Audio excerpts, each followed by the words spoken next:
Hello everybody, Al here. Want to make a video tonight to talk about two quick things.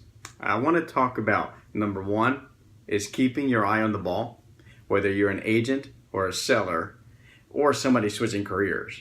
You got to keep your eye on the ball in order to continue with the plan, regardless of any obstacle. So I want to talk about that, and I want to talk about living a life with purpose. Because if you keep your eye on the ball and you're living a life with purpose, most likely anything that happens in life wouldn't affect you. So let me start off with a part about keeping your eye on the ball.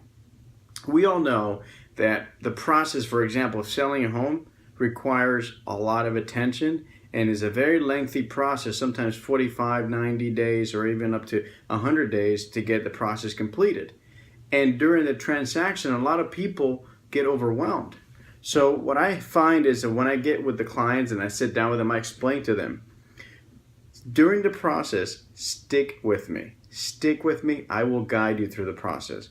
And I've had tons of closings where I've helped people close without any major events. I mean, we have to get through so many different things when we're moving. A lot of people are downsizing.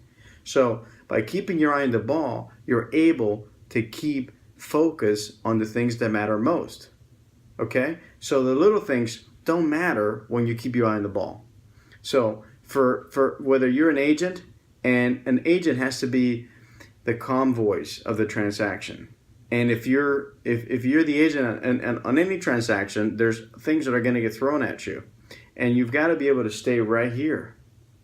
Now, for me, I think it's a lot easier to get through a lot of these difficulties that get thrown at me on the different transactions. See, I don't necessarily get work myself up over anything that happens. I mean, I don't need to take a Xanax or anything to calm me down after a transaction is not going well. I don't need to have a drink to soothe myself in order to get through the transaction.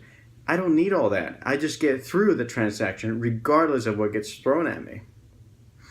On that same topic about keeping your eye on the ball is the importance of being able to stay focused on your goal. For me, the more successful I become, the more jealousy and things that I see around me. I see it. And obviously, I mean, it takes a lot of work to do what I've been doing, and I've been chiseling at this for a while now. I started my first year doing visualizations, imagery, and I worked for a whole year on how to develop the way to create what I want to create. And then on my second year, I got my license in real estate to continue on my dream. And now my third year is when I'm actually seeing the results of those 2 years of hard work. See, it wasn't easy. So now, the more successful I get, the more attacks I see from all angles for me. And this brings me to my other point, which is living a life with purpose. See, if you're living a life with purpose, ladies and gentlemen, your past doesn't matter. When you're living a purposeful life, your past is irrelevant, squashed. It doesn't matter. How many people are out there looking to switch careers? If you really are determined and you feel that you've got some sort of skill or something that's worth nurturing and developing, you owe it to yourself, your destiny, your spirit to go and develop it, whatever it takes.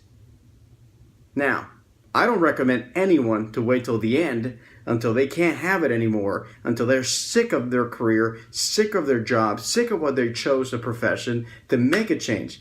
I don't recommend that. That's the hard way to do it. So what I've decided to do in my spare time now is, I know people that are not necessarily happy in their career, and they've been contacting me and asking me questions about how I was able to transform my life in the last 3 years. And I've been able to work with these folks, and most of it starts with goal setting. And then from there, we start working with the whys as to why we want to achieve the things we want to achieve. So when it comes to selling real estate or changing careers, or as an agent representing a seller or a buyer, we've got to keep our eyes on the ball, regardless of what critics, regardless of what anyone knows or says about anything going on. Because if you've got a life that you're living with purpose, there should only be 3 things that matter to you. Number 1 should be your source, whatever you call it. For me, it's God. Whatever you call it, that's you. Now, the second thing should be your family. And the third should be your career, your profession, chosen career that you love. Those are the only three things that matter. What critics say, or what a blog says, or anything says, it's irrelevant. It's about living a purposeful life. It's about helping yourself create and bring out of you all the skills you have. And when you're living a purposeful life, your past, like I say, is irrelevant. Because most people out there looking at you, they're jealous of what you've been able to do. And they're going to go back and see what you did or what you've done so they can copy. And then guess what? They're going to realize that you put a lot of work into this. Today, who I am is the creation of what I've had to do to turn my life around in the last 3 years. That's the key. I'll leave you guys with this. I was at the gym yesterday and I got on the treadmill and I was jogging a couple miles into the run. A girl jumps on the treadmill next to me and she looked pretty athletic. She jumps on the treadmill and I said to myself, man, I'm going to stay on this treadmill as long as she's running or after. I had no clue how long she was going to be running for. I didn't know. I just said to myself, I committed my mind to say, I'm going to stay on this treadmill until she's finished or after. So a mile passed, another mile, another mile, another mile, another mile. And right then I see her kind of going back a little bit more, staying back a little more, pacing back a little bit. And that's when I bumped up my speed a little more. Guess what? A half mile later, she stopped running. And I went for another half a mile after, about a quarter or half a mile after she finished.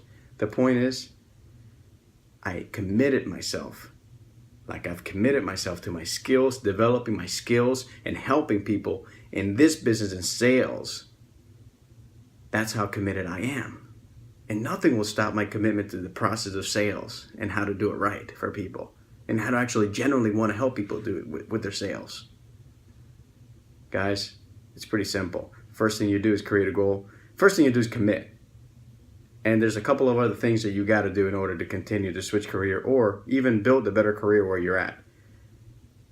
Okay, guys, I'm leaving you with this. I know I made an almost 8-minute video, but if you have any questions or if you need help to get out of the career you're in and you want to see what I've done to create, to move myself to where I am today, to create myself the success that I've been able to create for myself, you can contact me anytime, okay?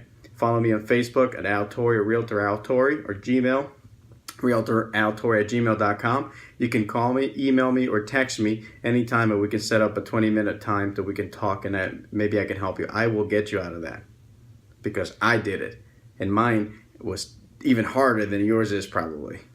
Well, anyway, guys, remember, live a purposeful life and your past is irrelevant.